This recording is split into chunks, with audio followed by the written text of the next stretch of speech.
Bonjour à tous et à toutes, bienvenue sur Frimatin. Sébastien Germain Adjavon, l'homme d'affaires arrivé 3e aux élections présidentielles de 2016, inculpé dans une affaire de faux et usage de faux en écriture publique. On parle déjà d'acharnement du régime Talon sur Adjavon, son allié d'hier. Nous ferons le débat dans un instant avec Judicaël Rouanou, directeur général adjoint du quotidien L'Informateur. À suivre, la une des journaux présentée par Kader Achirou. Bonjour. Bonjour Nadège, chers amis internautes, bonjour. À la une des journaux ce jour, nous avons l'inculpation de Sébastien Germain Adjavon dans une affaire dite de faux et usage de faux en écriture publique. Nous avons le piratage des fréquences de Soleil FM et la réunion délocalisée de la commission mixte de la CEDEAO à Cotonou. En sport, nous ferons donc le point de la soirée de la Coupe de la Ligue anglaise avec Jean-Luc Dagan. À suivre également le journal présenté par Christina Seou. Bonjour. Bonjour Nadège, nous parlerons de l'atelier de formation sur le renforcement des capacités des produits chimiques et de 72e journée des Nations Unies. Bienvenue, bonjour, voici la pub. Papa. Oui, ma fille. Tu sais, je t'ai dit qu'après mon bac, je veux devenir journaliste reporter d'images, non? Papa, tu penses m'inscrire où? ESAE. ESAE, papa. Waouh! Maman, maintenant que j'ai eu le bac, je veux faire les finances et trésors. Tu comptes m'inscrire où? ESAE, beau-fils. ESAE? Oui, maman! Papa, Oui. tu sais qu'après mon bac, je vais être diplomate, non? Tu comptes m'inscrire dans quelle université? Mais ESAE, naturellement. ESAE? À ESAE, vous êtes bien formé dans les filières comme administration du travail et de la sécurité sociale, administration générale et territoriale, administration des impôts, gestion des marchés publics, planification et développement local, droit et sciences politiques, sciences économiques et de gestion. ESAE, c'est aussi sa télé numérique ESAE TV et son journal L'Informateur. ESAE, c'est à Bedjromédé, 3e rue après le carrefour 16 ampoules allant à Jericho. Numéro de téléphone 98 98 14 00 96 80 55 11 90 93 65 21. ESAE, l'excellence a un nom.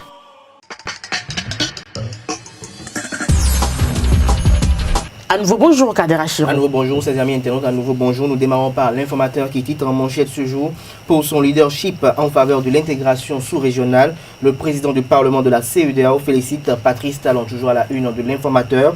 Descente du maire intérimaire du préfet du département du littoral Modeste Toboula dans le 8e arrondissement de Cotonou. Yonlonfon et Toboula annoncent le bitumage de 6,8 km de voies et 2 marchés à reconstruire au profit des populations. Nous restons avec l'informateur au bas de la une distribution de moustiquaires, nécessité de prolonger le délai dans une couverture à 100%. À l'oreille droite de la une de l'informateur, à partir du 15 novembre prochain et pour 6 mois et de formation, le LARED fait de vous des experts en consultation des organisations. Actu Express en manchette à présent, plainte contre X dans la ténébreuse affaire relative aux 18 kg de cocaïne découvert au port autonome de Cotonou dans l'un des conteneurs de Sébastien Germain Adjavon pour que son honneur et celui du Bénin soient sauf, contrairement aux autorités béninoises qui jouent à salir la destination Bénin. La nation, réunion délocalisée de la commission mixte de la CEDEAO à Cotonou, assurer la proximité avec les peuples, toujours avec la nation. 72e anniversaire des Nations Unies, un appel en faveur de la paix et de la sécurité. Le quotidien Nokwe, examen national de licence, la suprématie de l'UATM, Gaza Formation confirmé. Diakpata, grosse révélation dans le dossier de faux d'Adjavon. L'ex-ministre Idrissou Daouda a alerté, mais Yahi a ignoré. La douane et les impôts avaient porté déclaré cette demande de paiement de la TVA de nul et de nul effet. Nous passons à l'économiste en manchette. Commercialisation du coton grain en 2017-2018. Paiement cash des producteurs. Le Béninois libéré. Remaniement ministériel au plus tard ce week-end. Talon veut sortir le grand jeu. Un gouvernement politique qui va préparer la victoire certaine de 2021. Toujours avec le Béninois libéré. Contrôle de la 8e circonscription électorale. Le jeune Inoussa Bior verrouille le terrain aux côtés de Badamansi pour Patrice Talon. L'autre vision. Suppression de visa d'entrée au Bénin aux ressortissants africains. Talon porte-étendard d'une intégration sous-régionale plus dynamique. Nord-Sud quotidien. Assemblée nationale, la session budgétaire s'ouvre demain. Le Bénin intelligent, lutte contre les faux médicaments et suppression de visa d'entrée au Bénin pour les Africains. Un homme d'État audacieux selon la CEDEAO. Il s'agit bel et bien du chef de l'État Patrice Talon. Nouvelle économie, dette du Bénin. au troisième trimestre 2017, 3 500 milliards de francs CFA dus. Libération, sortie de crise politique au Togo, Tevo et Jet trace des signaux à Fort Yacine et Sozimna, fraternité, élection du recteur et des vice-recteurs à l'université d'Abomey-Calavi, la vision de tous les candidats à découvrir dans les colonnes du journal Matin Libre. Todjinou Lokosuiko, le monstre à 3 têtes qui fait peur, le pharaon, suppression de visa d'entrée au Bénin et au Pangé à 9, la CEDEAO encourage le Bénin. Soleil levant, transfert du marché d'Antokpa, marché de gros à Abomey-Calavi, les clarifications du gouvernement, le progrès supposé faux et en écriture publique, usage de faux de Sébastien Germain à Javon, Baba Moussa et Daouda avaient tiré la sonnette d'alarme. La nouvelle tribune pour finir, marche de protestation des centrales et confédérations syndicales, les travailleurs s'insurgent contre le mot de gouvernance de Patrice Talon. Merci à vous Kader Achirou pour la présentation de cette une des journaux. Nous allons passer au journal, une présentation de Christ Nasséou. À nouveau, bonjour chers internautes. Le président de la République du Bénin, Patrice Talon, en compagnie de Adrien Roubéji, président de l'Assemblée nationale, ont procédé ce mardi 24 octobre au Palais des Congrès à l'ouverture d'une réunion délocalisée de la commission mixte de la CEDEAO d'infrastructures du développement industriel. Le thème choisi est l'état de mise en œuvre du programme régional de facilitation du transport et du transit routier de la CEDEAO. Un atelier de formation sur le renforcement des capacités des produits chimiques a été organisé hier à Cotonou, au Bénin. Les assises ont été présidées par le ministre du Cadre de vie, Didier Tonato, que nous vous invitons à suivre pour plus d'explications. Nous avons le privilège de participer ce jour au lancement des activités du projet de renforcement des capacités pour la gestion des produits chimiques et leurs déchets en lien avec la mise en œuvre des accords internationaux. Je vous remercie très sincèrement pour vos présences respectives.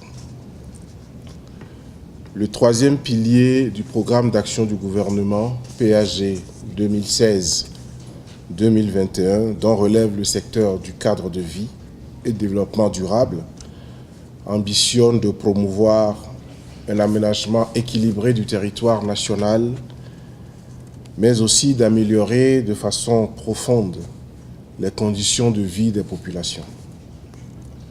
La bonne gestion des produits chimiques industriels et autres devient donc une priorité de notre ministère pour honorer les engagements qui sont pris au niveau national et international, notamment vis-à-vis des conventions de Stockholm, de Bâle, de Minamata, de Rotterdam, ainsi que de l'approche stratégique de gestion internationale des produits chimiques.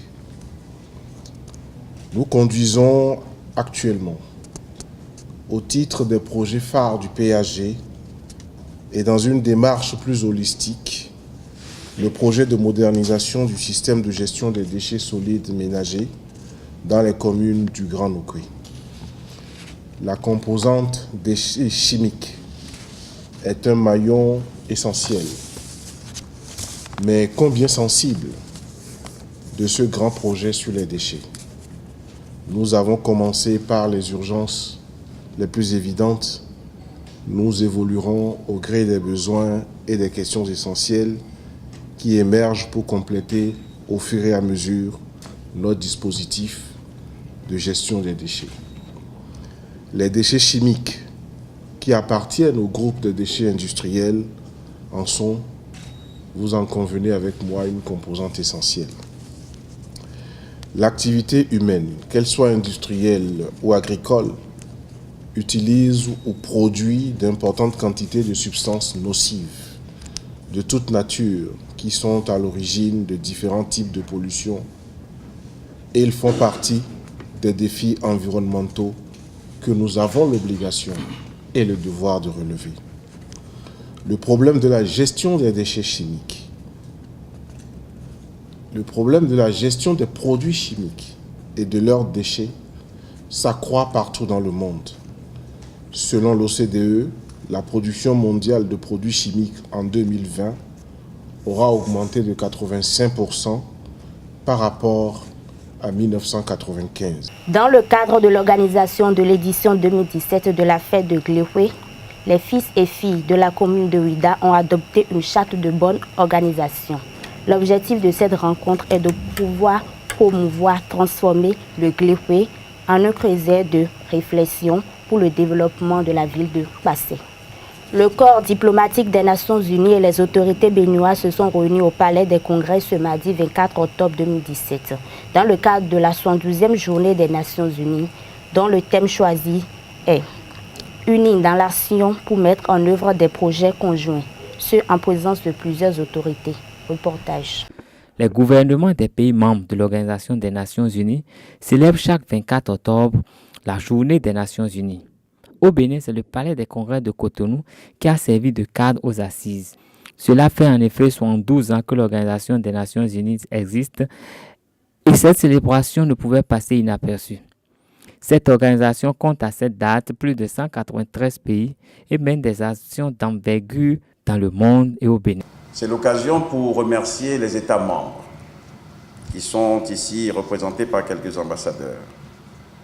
Parce que sans leur soutien, sans le soutien de ceux qui ont créé l'Organisation des Nations Unies, les agences, le système n'auront pas les moyens d'accompagner, de soutenir les politiques nationales. Je voudrais donc non seulement les remercier, mais les encourager à faire plus, les encourager à vous soutenir, les encourager à utiliser l'expertise qui existe dans chacune des agences en opération au Bénin. J'ai confiance, puisque je connais un tout petit peu la maison. J'ai confiance qu'en nous entendant sur des objectifs clairs, sur des stratégies claires et des contrats de résultats, leur investissement ainsi que notre investissement ne sera pas vain. Le gouvernement a voulu montrer l'exemple en confiant à l'une de vos agences, le Programme alimentaire mondial, un financement de 27 milliards sur 3 ans pour accompagner notre nouvelle politique de développement des cantines scolaires, pour encourager l'éducation, pour encourager le maintien des enfants à l'école, mais surtout pour lutter contre la malnutrition. C'est le Bénin et les Nations Unies qui ont gagné ensemble. Donc je vous félicite pour cela. Je voudrais dire vive la coopération internationale, vive l'Organisation des Nations Unies, bonne fête à tous, vive le Bénin.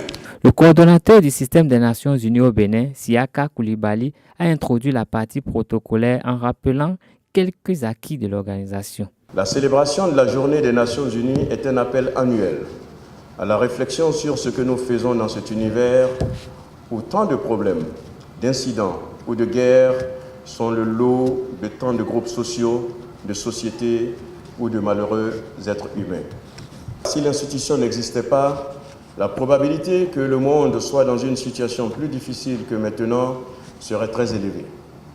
Un don de sang a mis fin à cette célébration. La Semaine des Nations Unies se poursuit au sein de chaque département dans tout le pays. À l'occasion, l'esplanade du Palais des Congrès a servi de cadre à une exposition animée par les structures sous tutelle de l'ONU. Les langages universels que sont le sport et la culture sont en bonne place dans le programme. Ce sera tout pour l'information de ce jour. Merci de nous avoir suivis. Bonne journée à vous. La grande édition du journal est prévue pour 19h sur ESAE TV. Merci à vous pour la présentation. Nous allons à présent passer au sport. Jean-Luc Dagan, avec lui, nous ferons donc le point de la soirée de la Coupe de la Ligue anglaise dans un instant. Les sports, Jean-Luc Dagan, bonjour. Bonjour Nadège. Nous parlons de la Coupe de Ligue en France. Montpellier gagne Guingamp 2-0. La Coupe de la Ligue en France a commencé depuis ce mardi avec 2 rencontres. Montpellier gagne Guingamp 2-0 et Lorient perd devant Caen 0-1. Ce mercredi, toujours dans le cadre de la Coupe de la Ligue, 8 matchs seront joués. Voici quelques affiches: Lille, Valenciennes, Angers, Nancy et Dijon, Rennes. Nous allons à présent faire le point, comme je l'annonçais, de la soirée de la Coupe de la Ligue anglaise. Belle soirée. Ce mardi, dans le cadre des 8e de finale de la Coupe de la Ligue anglaise, Arsenal gagne Norwich par 2-1. Manchester City bat Wolverhampton 4 buts à 1. Leicester corrige Crystal Palace 4 buts à 1. Manchester United s'impose 2 buts à 0 devant Swansea. Ce mercredi soir, Chelsea affronte Everton et Tottenham joue West Ham. Merci à vous Jean-Luc Dagan pour cette virgule sportive. Nous allons nous retrouver demain pour d'autres informations sportives. Le débat, nous allons faire donc le débat dans un instant avec Judicaël Rouanou et Kader Achirou. Nous parlons de Sébastien Germain Adjavon, inculpé dans une affaire de faux et usage de faux en écriture publique. Judicaël Rouanou, bonjour. Bonjour Nadège. Kader Achirou, vous êtes là pour le débat. Nous parlons donc de Sébastien Germain Adjavon qui est revenu un peu sur la toile au devant de l'actualité cette semaine avec cette affaire d'inculpation dans une affaire de faux et usage de faux. Judicaël. Oui, c'est la justice par voie d'huissier qui a annoncé le 20 octobre dernier à l'homme des frères Sébastien Adjavon qu'il devait répondre d'accusations de faux et usage de faux et escroquerie. Et sur la partie béninoise, parce que cette affaire remonte déjà à 2009, où on parle de réexportation d'huile végétale et de produits congelés vers le Nigeria. Et c'est une affaire qui avait déjà fait objet de poursuites judiciaires et à la fin, c'est l'État béninois qui avait été débouté et condamné à payer 13 milliards de francs CFA à l'homme d'affaires qu'on aurait entre-temps injustement poursuivi pour des questions de TVA. Aujourd'hui, c'est la Direction générale des impôts, ou du moins le directeur des impôts, qui bat des pieds et des mains pour rouvrir le dossier, attestant qu'il y a de nouvelles preuves qu'on peut ajouter et que les preuves qui avaient servi à inculper et à condamner l'État béninois entre-temps étaient des preuves falsifiées. Et le juge a certainement étudié les preuves à lui apportées et a décidé que l'homme d'affaires pouvait réellement être poursuivi. La poursuite n'a rien, l'inculpation n'a rien à voir avec la culpabilité ou la condamnation. L'inculpation signifie simplement qu'il y a de nouvelles preuves et vous pouvez venir répondre.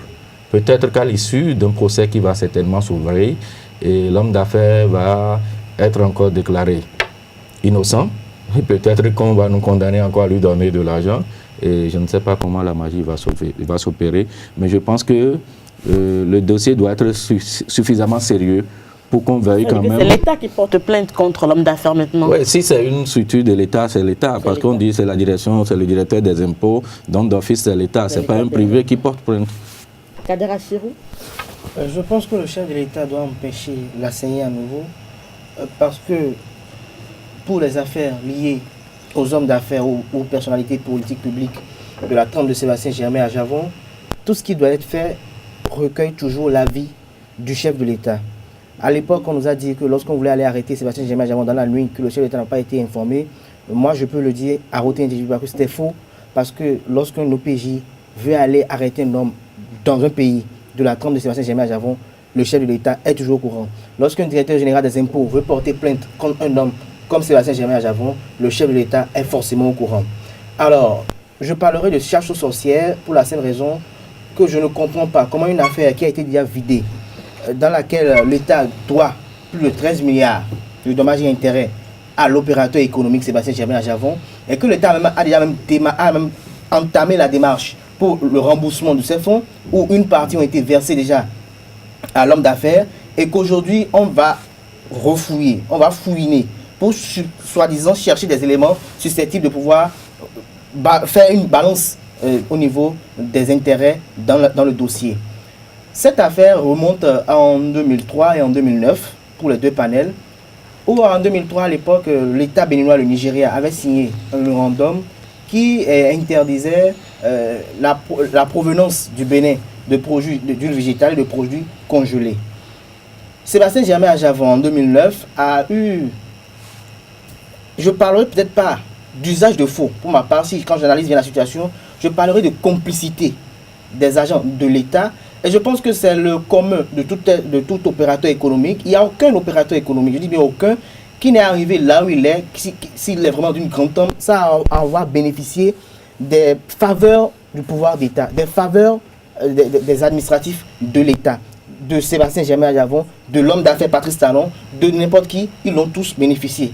Alors, de quoi s'agit-il en fait? Il s'agit d'un directeur général des douanes qui est allé voir l'ambassadeur du Nigeria à l'époque pour essayer de négocier. C'est une négociation pour que ces produits puissent entrer au Nigeria. Et à l'époque, avec la toute complicité des agents au niveau de l'impôt, ça a été fait pour qu'on puisse essayer que la marchandise puisse passer. Aujourd'hui, maintenant, on revient nous dire qu'il s'agit d'un usage de faux. Je dis usage de faux comment? C'est pas Sébastien Germain Adjavon qui est resté lui-même dans son bureau, qui a fabriqué, qui a confectionné ces quittances pour remplir à sa place. Non, ça a été fait en complicité avec les agents de la douane, avec les agents de la douane, les agents de l'impôt et autres. Donc, je trouve pour ma part que l'opérateur économique devait avoir sa responsabilité dégagée et qu'on devait peut-être s'en prendre. Au lieu de s'en prendre même à l'ambassadeur n'a rien à voir avec cela parce que lui, c'est seulement basé sur les documents qu'on lui a présentés, qu'il, dans son droit de réponse qu'il a envoyé directement au chef d'État, font preuve de ce qu'il a vu pour lui était tout à fait légitime. Donc la responsabilité de l'ambassadeur est dégagée. Mais par rapport aux agents des impôts et au niveau de la direction générale des douanes et droits indirects, c'est à ce niveau que la justice doit s'en prendre pour quand même essayer d'avoir une véracité des faits. Et pour en finir très rapidement, avant de revenir, c'est de chercher à savoir quel intérêt le peuple béninois a de vouloir regarder dans le rétroviseur dans une affaire qui est déjà classée, qui est déjà vidée par la justice. Quel intérêt? Parce que le peuple béninois peut récupérer encore ces 13 milliards. Je ne sais pas si longtemps l'État a versé les 13 milliards à Sébastien Adjavon. Si l'État a essayé de... Pour construire les routes et les hôpitaux. Si l'État a essayé... Oui, écoutez... On va finir avec Kader Achirou. Vous avez fini? Non, je n'ai pas fini très rapidement. Je vais le dire très rapidement avant de laisser Roch Omondi pour dire si l'État a entamé de payer les fonds, c'est parce qu'à un moment donné, la justice a jugé que effectivement, dans le dossier, Sébastien Germain Adjavon avait raison. Et on a entamé le paiement.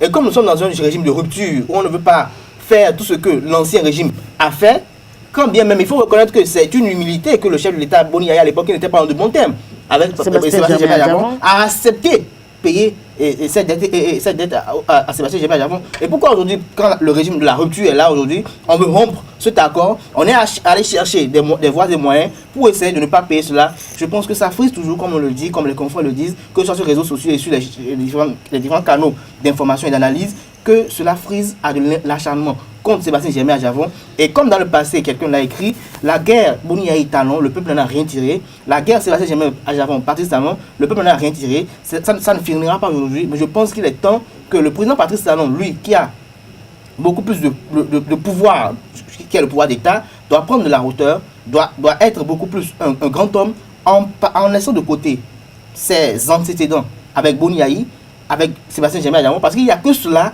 qui font que le plomb dans l'aile du nouveau départ peine à prendre un bon départ. Roch Judicaël, Rouen?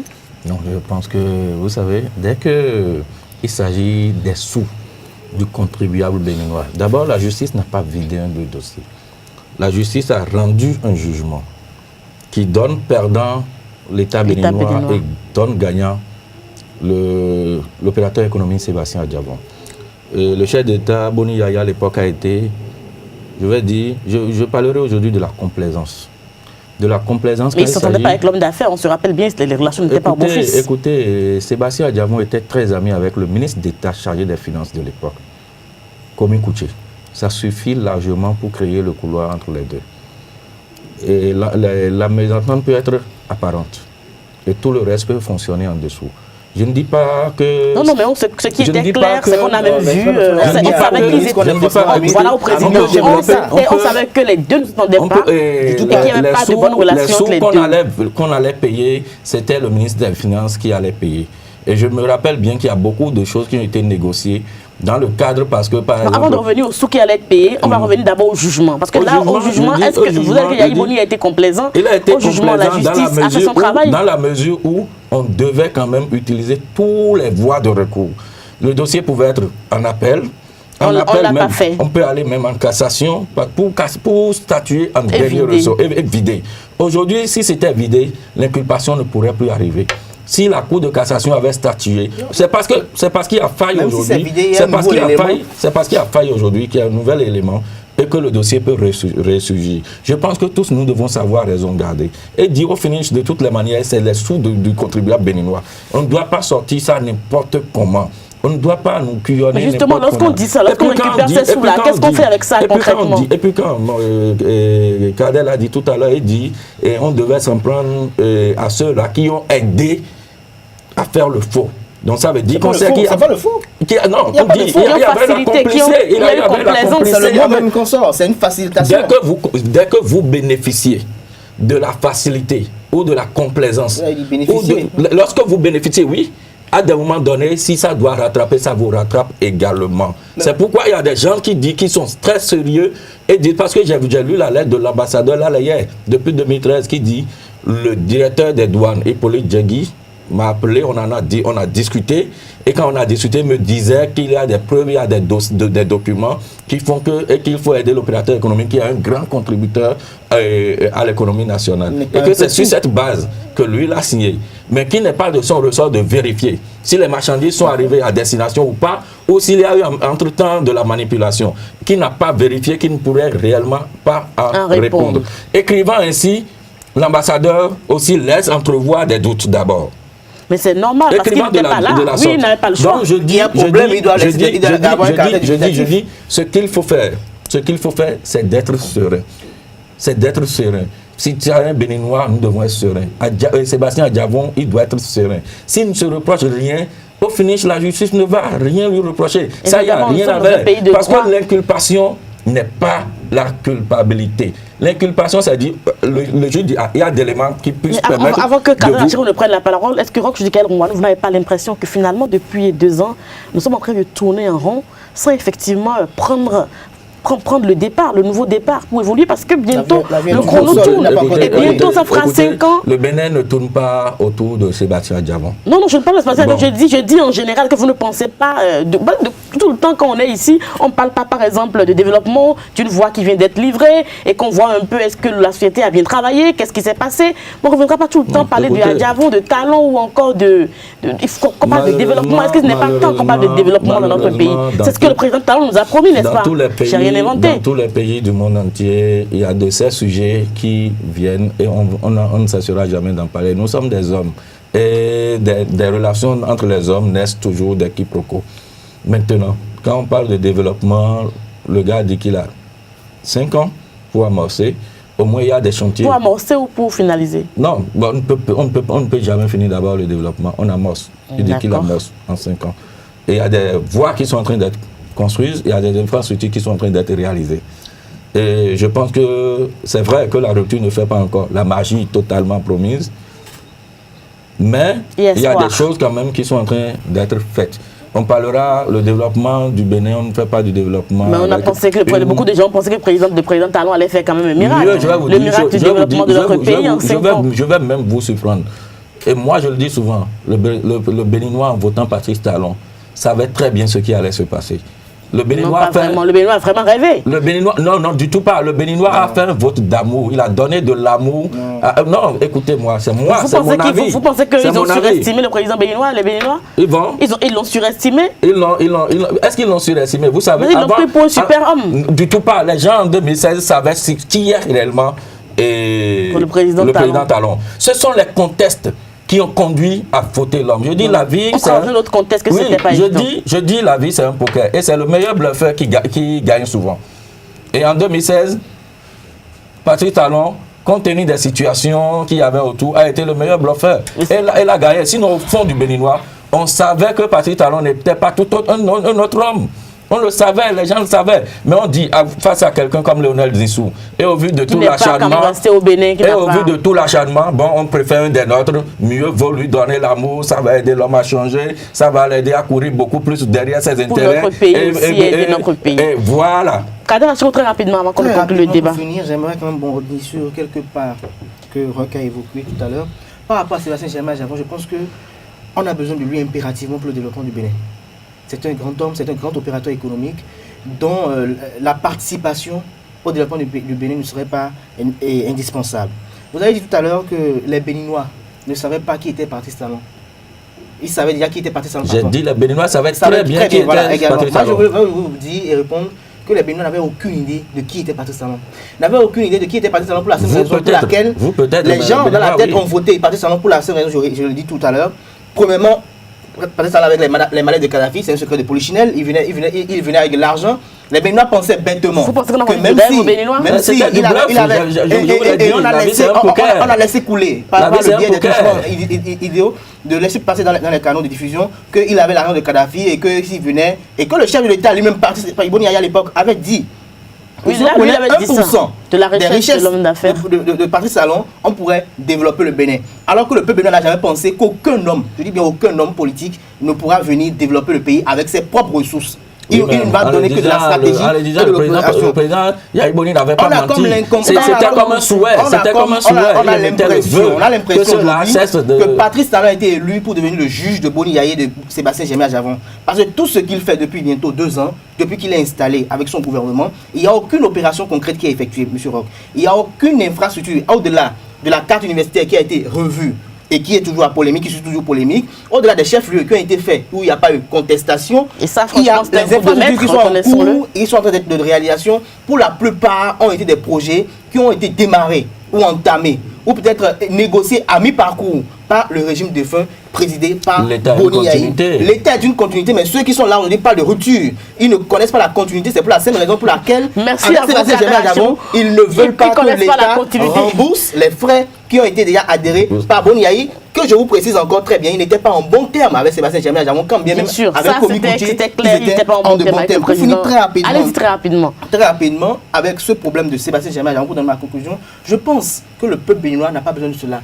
Le peuple béninois veut voir une photo, comme on en a vu lors des campagnes présidentielles, Sébastien Germain Adjavon est aux côtés de Patrice Talon, sourit. Nous sommes un peuple de paix en fait. Pour qu'ensemble ils puissent travailler dans une démarche participative, en complicité avec Boni Yaya également, pour penser aux grands chantiers du pays, plutôt que de rester tout le temps là, dans des guerres stériles. On va dire tout le temps qu'on veut encore arrêter Sébastien Germain Adjavon, on va réveiller encore le peuple. C'est vrai que cette guerre avantage toujours des gens, parce que c'est dans cette guerre qu'ils puissent toujours leur richesse, leur fortune, mais ça n'apporte rien de concret au peuple béninois. Et il faut que nous, objecteurs de conscience, nous puissions tout le temps travailler sur cela pour que la paix et la tranquillité règnent dans notre pays. Merci à vous, Kadra Chirou. Il y a quelque chose qui m'étonne très rapidement. Il y a quelque chose qui m'étonne. Avec le cas entre Patrice Talon et le président Boni Yaya, on savait qu'il y a quelque chose qui n'avait pas marché. Il y avait ses intérêts autour de Bénin Contrôle. Il y avait quand même un moment donné, on a dit l'homme d'affaires voulait en prendre de trop. Boni Yaya dit non, la patrie d'abord, et ça a capoté. Et c'est ça qui a suscité après affaire de tentative d'empoisonnement. Maintenant, aujourd'hui, qu'est-ce qui oppose Sébastien Adjavon à Patrice Talon? Mais ils n'ont jamais été amis depuis toujours. Ils n'ont jamais été amis, mais ils ne font pas dans le même secteur. Ils n'ont jamais. De toute façon, on va faire le débat. Qu'est-ce qui oppose Adjavon? Merci à vous. Donc nous aurons l'occasion de refaire un autre débat sur ce plateau avec vous, chers débatteurs, pour voir un peu qu'est-ce qui oppose en fait le président Talon à l'homme d'affaires Sébastien Germain Adjavon. Merci à tous et à toutes pour l'attention. On va se retrouver demain pour un autre numéro de Frais Matin. Portez-vous bien. Au revoir.